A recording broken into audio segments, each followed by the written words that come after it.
Now, let's be honest. Was there really any reason to believe that the Giants were going to be any real good in 2024? They let Saquon Barkley leave in free agency. Um, and they committed to Danny Dimes as the guy in 2024. And the fatal words of General Manager Joe Schoen, you know, what are we paying Danny Dimes $40+ million for if we're going to pay Saquon Barkley big money? Well, the Eagles said, we're paying even more to Jalen Hurts, and we paid Saquon Barkley that money, and we got a ring, bitches! Woo! Like, you just had a sense that this was not going to be a good year in New York for either team. And it certainly played out that way. And when it comes to the Giants, certainly not surprised here, right? Daniel Jones sucked. He was so bad, in fact, that he was getting benched and ended up requesting and getting his release in mid-season. Like, woof. A painful lesson for an organization to learn. Yeah, when Brian Daboll came in that first year in 2022, yeah, you found a way to get to the playoffs. Yeah, that's awesome. But that doesn't mean that you doubled down on a quarterback that was clearly bad, that you had to game plan around. And I don't mean that in a positive way. Like, again, one of those, you reap what you sow, you play stupid games, you win stupid prizes, and frankly, it's the type of decision that should have gotten a general manager fired. Just like the Titans and Browns, they finished 3-14, but they only had the third pick in the draft. And I'm sure a lot of Giants fans still rue the Colts win in Week 17 as being very costly. I can understand that, but let me redirect you to a different game that really ends up being costly for them. They beat the Cleveland Browns in Week 3. The Cleveland Browns, who also finished 3-14, but have the number 2 overall pick right ahead of the Giants at number 3, and the Browns, a potential suitor for a young quarterback. The Giants end up not getting the quarterback that they want in the first round of this draft. They could actually point back to not just that Week 17 game, but in particular that Week 3 game as having put them in that situation where they come out of this draft empty-handed. Or try to massively reach to convince themselves that somebody's the guy when he's not, like this organization did with Danny Dimes back in 2019. At this point, honestly, I'm surprised that Brian Daboll and Joe Schoen are both back for 2025. I mean, especially Schoen. You saw the footage, right, of like he had his kids in the office and were asking who he should take, and his son's talking about Jaden Daniels. He's like, well, are you trying to win here? Then go get him. And even if that wasn't realistically going to happen because Washington wasn't going to move off of him and Chicago wasn't going to move off of Caleb Williams, like it's still the philosophy there, right? You got his son telling him, go get Jaden Daniels. You got the owner of the team saying, I hope we don't regret, letting Saquon go, and I'll feel really crappy if he ends up going to the Eagles. And all this happened. Danny Dimes, who they just had to give $40+ million a year to, they end up releasing in the middle of the season. And yet somehow this general manager is still employed. It's fascinating stuff, right? Because you look at the performance of this team. They were 30th in total yards on offense, 31st in points scored, 12 games of scoring 20 points or less. And mind you, this was with a Brian Daboll as the head coach who was supposed to be an offensive genius and a great play caller and a great guy in terms of maximizing what he has as offense. We didn't fucking see that. And defensively, bottom third of the league in total yards allowed, bottom third of the league in points allowed. Like, this is a crappy team. And after 3 years, if your team sucks this bad, like, there really should be questions about whether or not you should still be employed in your current role. Now, as doom and gloom as I'm painting this crappy Giants organization, there were some positives, right? Dexter Lawrence was once again a monster. He's just an absolute beast. Elite player in the NFL.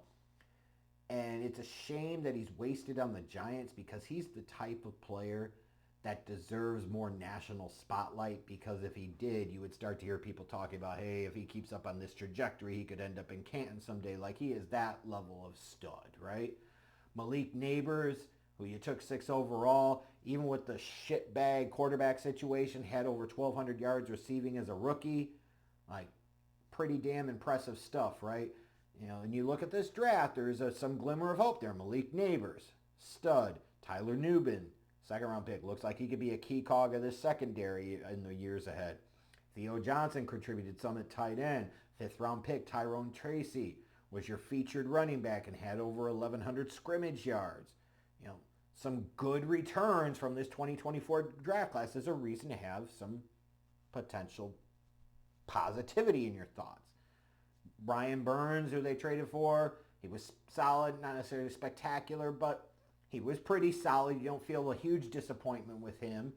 You wish Kayvon Thibodeau probably played a little better, but there are some pieces here, right? They're a long ways away, but they've got some pieces here. The problem is where they don't have the pieces are really fucking important. And they go into this offseason, they got 40 to 50-ish million in terms of cap space, so they could do a little bit here, right? And maybe they'll address the offensive line a little bit or the defensive line a little bit with some of that money they need to. But it all starts with quarterback. And they got to do whatever it takes to get into a position to take one of these quarterbacks. Unless they're going to go a different route and they try to sign a Justin Fields, or they try and bring in an Aaron Rodgers, or they try to sign a Sam Darnold or some other shit, right? Like, those are the types of options we're talking about here. Not incredibly appealing, but what do? You'll hear somebody talk about, well, the Vikings will keep Sam Darnold and maybe the Giants can go trade for J.J. McCarthy. Doubtful, but crazier shit has happened, right? Because the Vikings once gave up a first-round pick to trade for Sam Bradford because they were stupid. But they got to come out of this offseason with a quarterback. They have to. None of this other shit matters if they don't. And you've seen that the past few years. And I actually think, like, if Brian Daboll had a slightly more credible quarterback, you would see much greater things out of the Giants offense and the Giants as a whole. But he was saddled with Danny Dimes. But then it's the offensive line. Like, Evan Neal is a complete bust. He sucks. Andrew Thomas is really good, but the problem is how often can he stay healthy? So you can certainly say they need a massive upgrade at right tackle and potentially, swing tackle depth as well. So they need to be investing heavily in the trenches, offensive guard, same damn type of thing. In terms of the skill players, you've got Malik Neighbors, but it wouldn't hurt to have another credible option in the passing game at wide receiver. But they've also have some needs on that defense, right? Because that defense stunk too. They need somebody on the defensive line alongside Dexter Lawrence. I think they need to upgrade at inside linebacker. They could use some more talent and skill at the corner position. Like, man, we're talking about year 4 of the Shane and Daboll regime, and like those needs that I'm talking about are not just like nice to haves, right? Like, these are critically urgent must-have needs, especially those top 3. Quarterback, right tackle, offensive guard. Like, what the fuck are we doing here? You're in year 4 of your administration and you still haven't figured this shit out?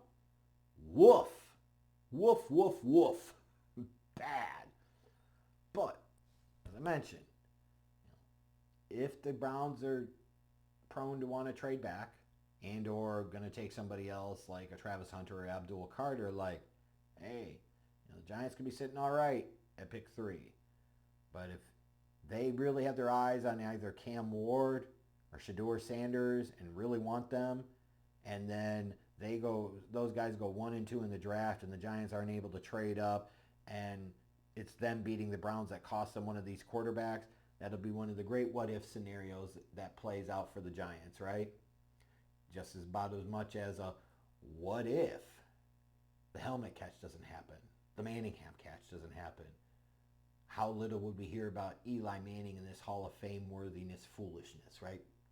I had to get one more jab in there, Giants fans, I'm just saying. Because it's bad when you're trying to advocate for a guy in his Hall of Fame resume and you're legitimately making up bullshit.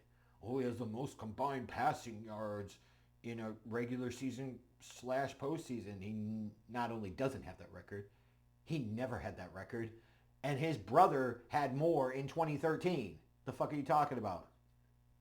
It's insane. Anyways, That said, Giants fans looking at the past few years of Danny Dimes, they are longing for the days of Eli Manning because while he was not a Hall of Fame worthy player, he sure was a hell of a lot fucking better than what the frickin' Giants have had at quarterback over the past several years. And until they get that figured out in that division with a Jaden Daniels, a Jalen Hurts, and God, even dare I say Dak Prescott, until they could be in a spot where they don't have the fourth best quarterback by a good margin in that division, the Giants will continue to be representing and holding down the cellar of the NFC East.